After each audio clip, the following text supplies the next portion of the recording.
यदा यदा हि धर्मस्य ग्लानिर्भवति भारत अभ्युत्थानम् अधर्मस्य तदात्मानं सृजाम्यहम् परित्राणाय साधूनां विनाशाय च दुष्कृतां धर्म संस्थापनार्थाय संभवामि युगे युगे।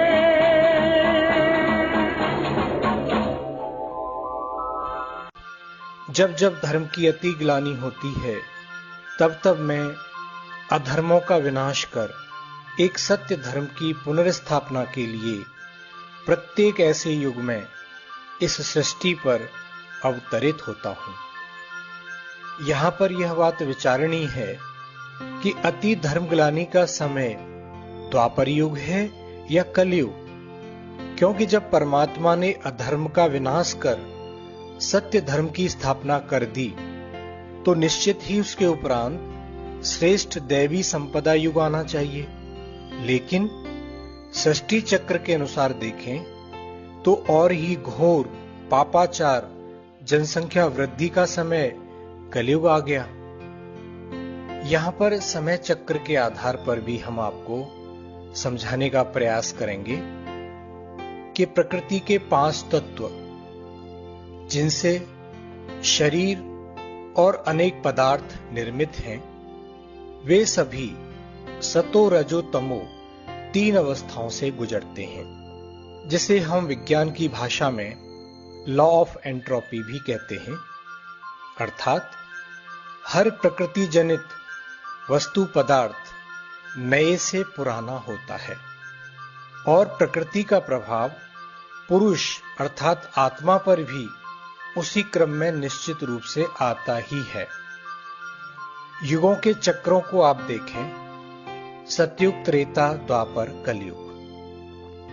आयु की अवस्थाओं का चक्र देखें, बाल्यावस्था, युवावस्था, प्रौढ़ावस्था, वृद्धावस्था। दिन के प्रहर का चक्र देखें, सुबह, दोपहर, शाम, रात्रि। इस प्रकार ये सभी क्रमवार सतो रजो तमो 3 अवस्थाओं से गुजरते हैं और सभी की अंतिम अवस्था थकान एवं अंधकार युक्त होती है। अतः अति थकान व अति अज्ञान के समय पर ही ज्ञान व विश्राम की आवश्यकता होती है। इसलिए यह तर्क संगत भी है कि इसी समय गीता के भगवान द्वारा गीता ज्ञान से कलयुगी अज्ञान अंधकार को समाप्त किया जाता है और आत्मा अपने घर परम धाम विश्राम के लिए आरोहण करती है और पुनः सतयुगी सतो प्रधान दुनिया में जीवन यात्रा आरंभ करती है।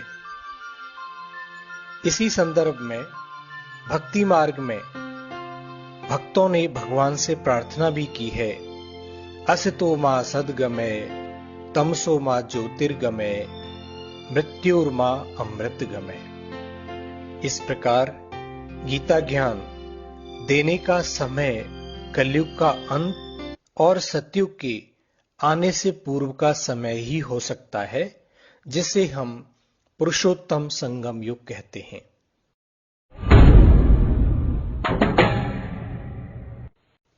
अभी हम इस विषय पर चर्चा करेंगे कि गीता ज्ञानदाता कौन है। यहां यह स्पष्ट कर देना आवश्यक है कि भगवान या परमात्मा शब्द दैहिक रूप का परिचायक नहीं है, बल्कि निराकार रूप का परिचायक है। गीता का भगवान कहते हैं, हे पार्थ, मैं निराकार हूं, मुझे इन चर्म चक्षुओं द्वारा नहीं देखा जा सकता। मेरा जन्म दिव्य और अलौकिक है। मुझे कोटों में कोई में कोई पहचानता है। मैं अजन्मा हूं, मैं अकर्ता हूं, मैं अभोक्ता हूं, मैं अकाल मूर्त हूं। अतः आप विचार कीजिए, श्री कृष्ण तो शरीरधारी देवता हैं। उन्हें तो चर्म चक्षुओं द्वारा देखा भी जा सकता है। उनका जन्म भी मां के द्वारा हुआ। उन्होंने कर्म भी किए, शिक्षा भी प्राप्त की और उनकी मृत्यु भी हुई। तो फिर विचारणीय बात यह है कि उपरोक्त वाक्यों का उद्घोष करने वाला वो कौन सत्ता है। वास्तव में श्री कृष्ण, केशव, जनार्दन आदि नाम ज्योति स्वरूप परमात्मा शिव के ही गुणवाचक व कर्तव्यवाचक नाम है। कृष्ण अर्थात आकर्षण मूर्त, आनंद स्वरूप। केशव अर्थात ब्रह्मा विष्णु शंकर द्वारा सृष्टि का कार्य कराने वाला। जनार्दन अर्थात जनता की प्रार्थना स्वीकार करने वाला। अभी आपको हम स्पष्ट करेंगे कि अर्जुन के रथ पर सारथी श्री कृष्ण का रहस्य क्या है। अर्जुन अर्थात ज्ञान का अर्जन करने वाला, प्रथम श्रोता। रथ अर्थात शरीर को आत्मा का रथ व वस्त्र भी कहा गया है, जिसके 5 घोड़े अर्थात 5 कर्मेंद्रियां, आंख, नाक, कान, मुख, हाथ आदि। सारथी अर्थात एक ही रथ पर 2 आत्माओं का सवार होना। निराकार परमात्मा शिव एक अनुभवी तन अर्थात रथ में प्रवेश कर ज्ञान प्रदान करते हैं। जिस तन का आधार लेते हैं उनको ही ब्रह्मा, अर्जुन या भागीरथ कहते हैं। भागीरथ अर्थात भाग्यशाली रथ। इस पर एक कहानी भी हमारे भक्ति मार्ग के शास्त्रों में सुनने को मिलती है। कहा जाता है कि शिव की जटाओं से ज्ञान गंगा का प्रादुर्भाव हुआ और भागीरथ उसे पृथ्वी पर लेकर आए, जिससे पतित मनुष्यों को पावन बनाने का कार्य किया गया। इसका भावार्थ यही है कि परमात्मा शिव ब्रह्मा के ललाट में बैठकर जो ज्ञान देते, उस ज्ञान जल से, उस ज्ञान अमृत से विषय विकारों द्वारा मृत समान आत्माओं को पुनर्जीवन मिलता, पतित आत्माएं पावन बनती हैं। इसके लिए भगवान के महावाक्य भी हैं कि मैं ब्रह्मा के ललाट से प्रकट होकर नई सृष्टि की रचना करता हूं। यह भी कहा जाता है कि ब्रह्मा जी ने संकल्प से सृष्टि की रचना की। गीता ज्ञान श्री कृष्ण के द्वारा दिए जाने के संदर्भ में यहां पर एक बात और हम आपको स्पष्ट करना चाहते हैं कि सतयुग के प्रथम राजकुमार जो बहुत ही आकर्षण मूर्त होते हैं, उनका नाम भी कृष्ण दिया जाता है। कृष्ण माना आकर्षण मूर्त। परमात्मा का नाम उस आकर्षण मूर्त बच्चे को दिया जाता है। वैसे भी वो आत्मा नेक्स्ट टू गॉड ही होती है। इस प्रकार श्री कृष्ण की आत्मा जो प्रथम जन्म में श्री कृष्ण होती है, वही आत्मा जब कलयुग के अंत में अपने अंतिम जन्म में पहुंचती है, उसी तन में परमात्मा शिव निराकार प्रवेश कर उनके द्वारा ज्ञान प्रदान करते हैं और उस आत्मा को ब्रह्मा नाम देते हैं। इसलिए कहा जाता है कि ब्रह्मा की नाभि से विष्णु उत्पन्न हुए और विष्णु की नाभि से ब्रह्मा उत्पन्न हुए। एक ही आत्मा द्वारा अलग अलग समय पर 2 कार्य किए गए। गीता को कृष्ण की माता भी कहा जाता है। गीता अगर मां है तो पिता भी अवश्य होगा। वास्तव में परमात्मा पिता द्वारा गीता ज्ञान सुनाया जाता है और उस ज्ञान को कलयुग के अंत में सुनने वाली आत्मा ही सतयुग में प्रथम राजकुमार श्री कृष्ण के रूप में जन्म लेती है। इसलिए गीता को कृष्ण की माता कहा गया है। अभी आपको हम एक खुशखबरी सुना रहे हैं कि शीघ्र ही निकट भविष्य में इस कलयुगी दुनिया के महापरिवर्तन के पश्चात श्री कृष्ण का जन्म इस भारत भूमि पर होने वाला है। श्री कृष्ण 16 कला संपन्न, संपूर्ण निर्विकारी, मर्यादा पुरुषोत्तम, संपूर्ण अहिंसक आत्मा है। वे परम पवित्र हैं, इसलिए उनके पांव इस पतित सृष्टि पर पड़ नहीं सकते। उनके आने से पूर्व इसकी स्वच्छता, इसका महापरिवर्तन नितांत आवश्यक है। प्रकृति के पांचों तत्व संतुलित व सतोप्रधान बनेंगे। तत्पश्चात श्री कृष्ण का जन्म इस भारत भूमि पर होगा। आपने भक्ति मार्ग में कथाओं में सुना होगा कि श्री कृष्ण का जन्म मध्य रात्रि के समय पर होता है। जेल की सलाखों के पीछे उस समय आंधी, तूफान, बारिश, प्राकृतिक आपदाओं का अत्यंत प्रकोप होता है। अगर आज आप देखें, वही दृश्य पुनः सृष्टि का हमारे सम्मुख आ चुका है। कलयुगी अज्ञान अंधकार रूपी रात्रि है। पूरा संसार विषय वासना, पापाचार, अत्याचार रूपी कंस की कैद में है। हर मानव आज अपने को जेल में अनुभव कर रहा है। आपने श्री कृष्ण के संदर्भ में एक कहानी और सुनी होगी, जिसमें दिखाया है कि इस सृष्टि की महाप्रलय के पश्चात सागर में पीपल के पत्ते पर तैरता हुआ पहला बच्चा श्री कृष्ण है।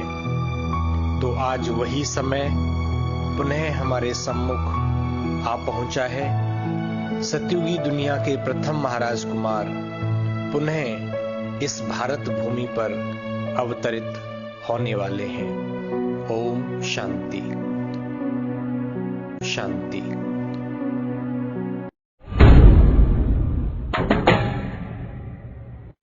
अभी हम गीता ज्ञान का उद्देश्य क्या है, इस विषय पर जानेंगे। प्रकृति पुरुष, क्षेत्र क्षेत्रज्ञ अर्थात आत्मा और शरीर के भेद को स्पष्ट करने का उद्देश्य है। आत्मा व परमात्मा के सत्य स्वरूप व कर्तव्यों को स्पष्ट करने का उद्देश्य है। कर्म अकर्म विकर्म की गुह्य गति का ज्ञान प्रदान करना गीता ज्ञान का उद्देश्य है। दैवी आसुरी संप्रदाय का अंतर समझाना, काम क्रोध आदि विकारों पर विजय प्राप्त कराने की विधि सिखाना, ये गीता का प्रयोजन है। गीता को द्वंद्व युद्ध शास्त्र भी कहा जाता है। इसे धर्म संग्राम भी कहा गया है। महाभारत अर्थात समूचे विश्व में युद्ध का वातावरण जो वर्तमान समय हम देख रहे हैं। महाभारत वास्तव में मनोविकारों के साथ युद्ध की कहानी है। कुरुक्षेत्र अर्थात कर्म क्षेत्र। अब यहां पर हम महाभारत के पात्रों के ऊपर प्रकाश डालेंगे। पांडव अर्थात पवित्र विचार वाले मनुष्य, कौरव अर्थात बुरे विचार वाले मनुष्य। सभी पात्रों के नाम गुणवाचक व कर्तव्यवाचक हैं। जैसे युधिष्ठिर अर्थात मनोयुद्ध में स्थिर रहने वाला, दुर्योधन अर्थात दूसरों का धन, उनका अधिकार छीनने वाला, धृतराष्ट्र अर्थात अधर्म को देख आंखें बंद करने वाला पुत्र मोही मूर्ख राजा, अर्जुन को भी कई नामों से संबोधित किया गया है, जैसे अर्जुन, परंतप, गुडाकेश अर्थात ज्ञान सुनकर धारण करने वाला, तपस्वी, निद्राजीत। गीता का भगवान कहते हैं कि हे अर्जुन, तू युद्ध भी कर और मुझे याद भी कर। अब आप विचार कीजिए, याद करना तो एक ध्यान प्रक्रिया है जो शांत चित्त से बैठकर ही की जा सकती है। गीता में अर्जुन को बार बार युद्ध के लिए प्रेरित करने का तात्पर्य है कि मनुष्य देह व देह के संबंधों में फंसकर काम क्रोध आदि के आगे घुटने टेक देता है, उन पर विजय की आशा छोड़ देता है। इसलिए श्री कृष्ण अर्थात परमात्मा अर्जुन को कहते हैं कि तू ये धर्म युद्ध कर, कायर मत बन। इस धर्म युद्ध को जीतने के बाद ही तू स्वर्ग को प्राप्त करेगा। दूसरी ओर युद्ध में मित्र संबंधियों को मारने से क्या तात्पर्य है? वास्तव में उनके प्रति जो आसक्ति, मोह है, उसे नष्ट करने की आज्ञा गीता का भगवान देते हैं। गीता का अंतिम लक्ष्य भी यही है, नष्टो मोहा स्मृति लब्धा, अर्थात देह के संबंध, देह के पदार्थों से नष्टो मोहा बनना और एक परमात्मा की स्मृति में टिकना। मामेकम शरणम व्रज, एक परमात्मा की ही शरण में जाना। मन मना भव मद्याजी भव, परमात्मा में ही मन लगाना। अतः यह प्रमाणित है कि गीता ज्ञान द्वारा हिंसक युद्ध की शिक्षा कदापि नहीं दी गई। वह संपूर्णतया अहिंसक मनोविकारों के साथ युद्ध की शिक्षा है। और अंत में गीता ज्ञान का एक मूल उद्देश्य, मुख्य प्रयोजन है परमात्मा द्वारा दुखी अशांत आत्माओं को राजयोग की शिक्षा प्रदान कर राजयोगी बनाना। गीता का भगवान कहते हैं कि राजयोगी अद्वेष्टि होता है, उसका सभी से मैत्री भाव होता है, सबके प्रति करुणा भाव होता है। वह निर्मोही, निरअहंकारी, क्षमाशील व सदा संतुष्ट होता है। वह दुख और सुख में समान होता है, ना स्वयं दुख लेता है और ना ही दूसरों को दुख देता है। वह अंदर बाहर पवित्र होता है, उसका चित्त सदा शांत व शीतल होता है, उसका कोई शत्रु नहीं होता। वह कर्मेंद्रियों पर विजय प्राप्त करता है। वह निंदा स्तुति, मान अपमान, हानि लाभ, जीवन मरण, यश अपयश सभी में समान रहता है।